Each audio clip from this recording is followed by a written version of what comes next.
Praise lord. ఈరోజు మనము కొద్ది నిమిషాలు వాక్యాన్ని చేస్తాం. చూడండి, నేను ప్రతిసారి చెప్తుంటాను మన వాళ్ళందరికీ, వాక్యం నేర్చుకోండి, వాక్యం చదవండి, వాక్యం ధ్యానం చేయండి. టైం దొరికినప్పుడల్లా దొరకలేదు అనకండి, నాకు టైం లేదు అనకండి, టైం దానికోసం ప్రత్యేకంగా కేటాయించండి. యెహోవా న్యాయ విధులను నేర్చుకోండి. యేసయ్య ఏం చెప్పాడో అది చదవండి. ఆ చదువున్న వాళ్ళు చదవండి. చదువు లేని వాళ్ళకి మీ పిల్లలు, లేకపోతే తల్లిదండ్రులు చదువులేనైతే పిల్లలు చదివి వినిపించండి. లేకపోతే పిల్లలకి అంత చిన్నపిల్లలైతే వాళ్ళతో చదివించుకొని మీరు దాన్ని ఎక్స్ప్లెయిన్ చేయడం అనేది అలవాటు నేర్చుకోండి. వాక్యం చదవడం వలన వాక్యం నీ ఇంట్లోనూ నీ ఒంట్లోనూ నువ్వు వెళ్ళే ప్రతి చోట్లోనే నీకు తోడునీడగా ఉంటుంది. దేవుని వాక్యము తోడునీడగా ఉంటుంది. దేవుని వాక్యం అంటే దేవుడే. దేవుని వాక్యం అంటే దేవుని నోటి నుండి వచ్చే ప్రతి మాటని మనలో రాయడం జరిగింది. ఆ మాటలను మనం ఏం చేయాలంటే విని దాని ప్రకారం నడుచుకునేటప్పుడు మనకి మేలు జీవితంలో జరుగుతుంది. అలాగే చూడండి ఒకసారి దేవుని వాక్యం ఎలా ఉంటుందో చూడండి. ఒకసారి భక్తుడైన దావీదు గారు భలే రాశారు. అందులోనూ చూడండి 19వ కీర్తన 7 నుంచి 14 వరకు చదవండి. యెహోవా నియమించిన ధర్మశాస్త్రము యథార్థమైనది, అది ప్రాణమును తెప్పరిల్లజేయును. యెహోవా నియమించిన ధర్మశాస్త్రము యథార్థమైనది, అది ప్రాణమును. చూసారా ఎందుకు చదవాలో బైబిల్? చదువుదామా వద్దా? నమ్మకం ఉన్న వాళ్ళు ప్రైజ్ లార్డ్ చెప్పండి. అలాగే ఇప్పుడు మనం వాక్యం చదవండి అని ఎందుకంటానంటే యెహోవా ఎందైనా మళ్ళీ చదవనదే యెహోవా నియమించిన ధర్మశాస్త్రము యథార్థమైనది, అది ప్రాణమును తెప్పరిల్లజేయును. అంటే నీ ప్రాణము ఏ స్థితిలో ఉన్నా, పడిపోయిన స్థితిలో ఉన్నా, లేవలేకపోయిన స్థితిలో ఉన్నా, మన ప్రాణాలని యెహోవా వాక్యము తెప్పరిల్లా దేవుని మాటలు మనకి జీవాన్ని ప్రసాదిస్తాయి. అందుకని దేవుని వాక్యాన్ని చదవాలి. అందుకు ఉదాహరణ ఒకటి చెప్పనా? ఎండిపోయిన ఎముకల లోయలోని ఎముకలతో నిండిపోయిన లోయ ఒకటి ఉంది. అక్కడికి ఎవరిని తీసుకెళ్లారు? ఎవరు వెళ్ళారు? ఎవరు తీసుకెళ్లారు? దేవుడైన యెహోవా. ఆ దేవుని వాక్కుకి, దేవుని వాక్యానికి ఉన్న బలం చూడండి, ఆ శక్తి, ఆ పవర్. అది మీరు అర్థం చేసుకుంటే బైబిల్ చదవలేదనే గిల్టీ ఫీలింగ్ అనేది మీలో ఉంటుంది. దేవుని వాక్యం చదివితే దానివల్ల ఎంత బలము, నీ శరీరానికి బలము, నీ ఆత్మకు బలము. దానివల్ల భూమి మీద నీకేం కావాలో, పరలోకమంది ఏం కావాలో దేవుని ఏర్పాటు కూడా జరిగిపోతుంది. నువ్వు అడగకముందు అన్నీ జరిగిపోతూ ఉంటాయి దేవుని వాక్యానుసారంగా ఉంటే. కేవలం దేవుని వాక్యం చదువుకున్నందువల్ల ఎన్ని బెనిఫిట్లు ఉన్నాయో చూడండి. ఎంత ఆనందంగా ఉంటావు నువ్వు. లోకం సైడ్ చూస్తూ ఉంటారు, లోకం సైడ్ ఇవి చూడడం అవి చూడడం కాలయాపన చేస్తుంటారు. దేవుని వాక్యం చదవండి రా నాయన, దేవుడికి ఇష్టం ఉండదు. దేవుని వాక్యం వల్ల ఇన్ని మేలులు ఉన్నాయి. చూసారా? యెహోవా నియమించిన ధర్మశాస్త్రం యథార్థమైనది, అది ప్రాణమును తెప్పరిల్ల చేస్తుంది నీ జీవాన్ని. అందుకనే మనము దేవుని వాక్యాన్ని బాగా చదవాలి. ఆ లోయలో నిండిపోయిన ఎముకలతో నిండిపోయిన లోయలోనూ యెహోవా వాక్కు ప్రత్యక్షమై హెజ్కేల్ గారిని నిలబెట్టి అక్కడ, నరపుత్రుడా, ఈ ఎండిపోయిన ఎముకలతో బ్రతుకుమని చెప్పు అన్నాడు. దెబ్బకి ఏమైపోయిన ఎముకలన్నీ కలిపి గడ సౌండ్తోనే ధన పెద్ద సైన్యంగా అయిపోయి నిలబడరా. చూసా దేవుని వాక్కులో ఉన్న శక్తి. నెక్స్ట్ చదవమా. యెహోవా శాసనము నమ్మదగినది, అది బుద్ధిహీనులకు జ్ఞానం పుట్టించును. ఒక నిమిషం. యెహోవా నియమించిన శాసనము నమ్మదగినది, అది బుద్ధిహీనులకు జ్ఞానం పుట్టిస్తుందంట. యెహోవా నియమించిన శాసనము నమ్మదగినది, అది బుద్ధిహీనులకి జ్ఞానాన్ని. ఒకవేళ మనలో ఎవరైనా బుద్ధిహీనముగా ఉంటే ఖచ్చితంగా ఆ వాక్యాన్ని చదివినప్పుడు ఆ బుద్ధిహీనతను వదిలేసి బుద్ధి కలిగి జీవించే నైజానికి వచ్చేస్తావు. అందుకే నేను చెప్తాను, వాక్యం చదవండి. దేవుని వాక్యమే మనకి బలము, మనకి ఆదరణ. దైవశక్తి ఉంది, మానవ యుక్తి వ్యర్థం. దైవశక్తినే కోరుకోవాలా, దేవుని కాలు పట్టుకోవాలా, 24 గంటలు దేవుని కాలు పట్టుకోవాలా. అయ్యా నేను ఇందాక చేశాను, మరి ఇప్పుడు చేయనంటే లాభం లేదు, చేయాలా. అప్పుడే నీ జీవిత ధన్యతను చూస్తావు. నువ్వు చదువు, ఇంకా చదువు. యెహోవా ఉపదేశములు నిర్దోషమైన. యెహోవా ఉపదేశములు ఎట్లాంటివంట? నిర్దోషమైనవి. దోషం ఉండదు ఆయన శాసనముల్లో. ఆయన నియమించిన కట్టడంలో దోషం ఉండదు. మనుషులు నియమించిన ప్రతి కట్టడంలోనూ దోషాలు ఉంటాయి, మోసాలు ఉంటాయి. కానీ యెహోవా నియమించిన శాసనముల్లో దోషము. చదువు, ఇప్పుడు చదివింది. యెహోవా ఉపదేశములు నిర్దోషమైనవి. యెహోవా ఉపదేశములు ఎలాంటివంట?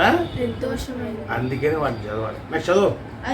అవి హృదయమును సంతోషపరచును. ఎప్పుడైతే నువ్వు దేవుని వాక్యానుసారంగా చదవడం మొదలెడతావో, దేవుని వాక్యాన్ని వినడం మొదలెడతావో, ధ్యానించడం మొదలెడతావో, నువ్వు ఏ విధంగా ఉంటావంట? సంతోషం సినిమాల్లో లేదు, భోజనాల్లో లేవు, బిర్యానీ లేవు, పండగలు వస్తే ఉండదు. దేవుణ్ణి యేసుప్రభువుని నమ్ముకున్నాడు, ప్రతిరోజు పండగే, సంతోషమే. ఆ సంతోషం నీకు కావాలా? You read the Bible daily in your life. చదవమ్మా. యెహోవా ఏర్పరిచిన ధర్మము నిర్మలమైనది. యెహోవా ఏర్పరిచిన ధర్మం ఎలాంటిదంట? నిర్మలమైనది. నెక్స్ట్. అది కన్నులకు వెలిగించును. చూసావా, యెహోవా న్యాయం ఎలాగ ఉంటుంది? కన్నులకు వెలిగిస్తుందంట. నెక్స్ట్ చదవమ్మా. యెహోవా యందైన భయము పవిత్రమైనది. అది నిత్యము నిలుచును. విషయం అయితే యెహోవా యెహోవా యందైన భయము పవిత్రమైనది. యెహోవా యందు భయం ఎలాగ ఉంటుందంట?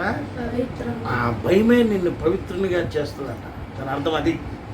యెహోవా యందలి భయము పవిత్రమైనది. అది ఏం చేస్తుందంట? అది నిత్యం నుంచి. ఆ పవిత్రత ఎప్పుడైతే నువ్వు యెహోవా దేవుడిని యేసయ్య నామములో ఆరాధించడం మొదలెడతావో, ఆటోమేటిక్గా పవిత్రుడిగా మారే ఛాన్సులు ఎక్కువగా ఉన్నాయి. సో అందుకనే మనము దేవుని వాక్యం మీద లక్ష్యము ఉంచాలి. నెక్స్ట్. యెహోవా న్యాయవిధులు సత్యమైనవి. అవి కేవలం న్యాయమైనవి. యెహోవా నియమించిన న్యాయవిధులు అట సత్యమైన. కరెక్టే. ఆయన నియమించిన ధర్మశాస్త్రం అందరికీ ఉపయోగపడుతుంది. సత్యంగా ఉంటుంది, అబద్ధాలు లేవు, అందులో మోసాలు లేవు, అన్యాయాలు లేవు, అక్రమాలు లేవు, నిర్దోషంగా ఉంటాయి అవి. అందుకని మనం వాటిని చదవాలి. మన జీవితంలో మేలు చూడాలంటే, దేవుని ప్రేమను చూడాలంటే, దేవుని అభివృద్ధిని చూడాలంటే, నువ్వు వాక్యానుసారంగా నడుచుకోవాలంటే నువ్వు ఫస్ట్ వాక్యాన్ని చదవాలి. నెక్స్ట్. అవి బంగారు కంటెను విస్తారమైన మేలిమి బంగారు కంటెను కోరదగినవి. అది కోరదగిన ఏంటి? దేవుని వాక్యం. దేవుని వాక్యాలు బంగారం కంటే, మేలిమి బంగారం కంటే కూడా ఎంతో కోరదగినవి. అందుకనే వాక్యాన్ని చదవాలి. ఈ విషయం తెలవాలంటే నువ్వు వాక్యం చేస్తే నీకు అర్థమైతే. చదవ. నువ్వు పనికిరాని పనులు చేయకుండా చూస్తావు, పనికిరాని ఎంతసేపు అని చూడకుండా చూస్తారు. అర్థమైంది కదా ఇదేంటో. మళ్ళీ ప్రజలకు చెప్పక్కర్లే పేర్లు. అవి చూస్తారు పనికిరానివి. 4 గంటలు వెళ్ళిపోయి ఆ చీకట్లో కూర్చున్న దెయ్యాలా చూస్తారు, ముసుగు దెయ్యాలా. ఎందుకు అవి పనికొచ్చినవి కాదు, పాడైపోతావు. అవి చూస్తే పాడైపోతావు. ఈ చదువు, దేవుడు వాక్యం చదువు, నువ్వు నీ కుటుంబం బాగుపడుతుంది. రైట్. చదువు. ఇంకా తేనె కంటేను జుంటి తేనె దారుల కంటేను మధురమైనవి దేవుని వాక్యములు. తేనె కంటేను జుంటే తేనె ధారాల కంటేను మధురమైందంట దేవుని వాక్యం. వింటున్నావా? నెక్స్ట్ చదువు. వాటి వలన నీ సేవకుడు హెచ్చరిక నొందును. వాటి వల్ల నీ సేవకుడు అని 9 పాస్టర్లు అనుకునేవారు. వాటి వల్ల నీ సేవకురాలంటే అందరూ వస్తారు. సేవకుడు అంటే మన వాళ్ళు చాలామంది అనుకుంటారు పాస్టర్ అని, పాస్టర్ అమ్మలేని అనుకుంటారు. అది కాదు. నీ సేవకుడు దేవుని వాక్యాన్ని ఎవడైతే చదువుకుంటాడో రెగ్యులర్గా వాడు సేవకురాల కిందే కన్వర్ట్ చేయబడతారో దేవుని దృష్టిలో. దేవుని పనుల మీద ఎవరైతే లక్ష్య పెడతారో, దేవుని మాటల మీద ఎవరైతే లక్ష్య పెడతారో వాళ్ళందరినీ సేవకురాలుగా దేవుడు ఏర్పరుస్తాడు. ఆ వాక్యం వాళ్ళకి అర్థమవుతుంది. ఆ అర్థమైన వాక్యాన్ని వాళ్ళు ఏం చేస్తారంటే గ్రహించి జాగ్రత్తగా నడుచుకుంటారు. వాళ్ళు తప్పు చేయడానికి భయము పడతారు. నెక్స్ట్ వాటిని గైకొనుట వలన గొప్ప లాభం కలుగును. గొప్ప లాభం కలుగును. లాభం గురించి ఎక్కడో చూస్తావు ఎందుకురా నాయన? దేవుని వాక్యంలో చూడు, లాభం ఉంది నీకు. దేవుని వాక్యంలో ఏ లోకంలో ఎక్కడ లేదు నీకు లాభం. లాభం ఎక్కడో ఉందనుకుని పరిగెడతా ఉంటారు. అందులో దూరుతారు. అందులో దూరి నష్టపోవడం, ఇందులో దూరి నష్టపోవడం, లాస్ట్కి లభోదిపోమంటారు. ఈ లభోదిపోలని కట్టిపెట్టి దేవుని వాక్యం చదువుకుంటే నష్టానికి పోకుండా లాభంలో ఉండే మార్గాన్ని దేవుడే నీకు దయచేస్తాడు. నెక్స్ట్ చదువు. తన పొరపాటులు కనుగొనగలవాడెవడు? నేను రహస్యంగా చేసిన తప్పులు క్షమించి నన్ను నిర్దోషినిగా తీర్చుము. చూసారా అది ఎంత మాట ఉందో? నేను రహస్యంగా చేసిన తప్పులను క్షమించి నన్ను నిర్దోషినిగా అంటే భక్తుడైన దావీదు గారు చూసారు ఎట్లా రాశాడో. అంటే మనుషులం కాబట్టి రహస్యంగా కొన్ని చేయొచ్చు, బహిరంగంగా కొన్ని చేయొచ్చు. ఎప్పుడు? మారు మనసు లేనప్పుడు. ఇప్పుడు కాదు, అర్థమైందా? మారు మనసు లేనప్పుడు. మారు మనసు వచ్చిన తర్వాత కూడా నేను చేస్తానంటే లాభం లేదు నాకు. నేను రహస్యంగా కొన్నప్పుడు తప్పులు చేశాను, నన్ను క్షమిస్తాడు దేవుడు. మారు మనసు పొంది బాప్తిజం పొందిన తర్వాత నువ్వు అట్లే చేస్తానంటే అది దానికి అర్థం లేదు. క్షమించడానికి నేను రాలేదు. నీ దృష్టిలో క్షమాపణ దొరుకుతుంది మోకరించి అనుకుంటావా? నో, క్షమిస్తాడు. ఎప్పుడు? తెలియనోడు చేస్తే క్షమిస్తాడు యేసయ్య. తెలిసి మాటి సంవత్సరం అదే పాత్ర చేస్తూ ఉంటే క్షమిస్తాడా నిన్ను అనుకుంటున్నా? నా నెక్స్ట్. దురభిమాన పాపంలో పడకుండా నీ సేవకుని అపము వాటిని నన్ను ఏలనీయకము. అప్పుడు నేను దురభిమాన పాపంలో పడకుండా వాటిని నన్ను ఏలనీయకము. దురభిమానం ప్లస్ అభిమానం దురభిమానం అంటే అభిమానాల్లో కూడా చాలా వ్యత్యాసాలు ఉన్నాయి. ఈ అభిమానాలు ఎలాగ ఉంటాయంటే మనుషుల్ని అభిమానించి నీకు వచ్చేది ఏమీ బూడిదే. ఒక మనిషి ఇంకో మనిషి మీద అభిమానం పెట్టుకున్నాడు ఇంకో ఏమవుతుంది? ఈ అభిమానం పెంచుకున్నాడు నష్టపోతాడు, వాడు మాత్రం బాగా అభిమానించబడినోడు బాగా ఉంటాడు. ఈ అభిమానించినోడు మాత్రం అంతే సంగతే అయిపోతాడు. అదే దేవుడిని నువ్వు అదే అడగాల. దురాభిమానాల్లో పడకంట నాయన మీ యందు భయభక్తితో ఉండే జీవితాన్ని నాకు ప్రసాదించయ్యా అని అంటుండు. చూసారా? నెక్స్ట్ చదవమ్మా. అప్పుడు నేను యథార్థవంతుడినై అధిక ద్రోహం చేయకుండా నిందారహితుడనగుదును. నాయన యెహోవా నా ఆశ్రయదుర్గమా, నా విమోచకుడా, నా నోటి మాటలను నా హృదయ ధ్యానమును నీ దృష్టికి అంగీకారములగునుగాక. ఆమేన్. ఎందుకంటే మనం దురభిమాన పాపాల్లో పడకంటా ఉండాలంటే దేవుని వాక్యాన్ని చదవాలి. అవి నిన్ను ఏలకంటా ఉండాలంటే కూడా దురభిమానాలు నిన్ను ఏలకంట ఎలుబడి చేస్తాయి. ఎన్నో జరుగుతాయి లోకంలో, చూస్తున్నాయి కదా. ఆ సినిమా రిలీజ్ అయింది, కథ వెళ్ళిపోయి చచ్చిపోతున్నాడు. ఆ లైన్లో నిలబడి వెళ్ళే దురభిమానం దానివల్ల వచ్చేదేమీ లేదు. దానివల్ల ఆడి కన్న తల్లిదండ్రులు కాశీ కనిపించారు. 20, 25, 30, 40 సంవత్సరాలు వచ్చినాయి. ఆ సినిమా కోసం వెళ్ళి సస్తా. దానివల్ల ఏమవుతుందంటే ఆటోమేటిక్గా వాడు ప్రాబ్లంలో పడిపోతుంది. సో అందుకనే నీ కన్న తల్లిదండ్రుల కంటే నీ పుట్టించిన దేవుడి కంటే నీకు ఏది అభిమానం ఎక్కువ దేని మీద ఉండకూడదు. నిన్ను పుట్టించిన దేవుడి మీద మాత్రమే నీకు అభిమానము ఉండాలి. ఈ దురభిమానాలు అనేవి ఎక్కడికి దారి తీస్తాయంట?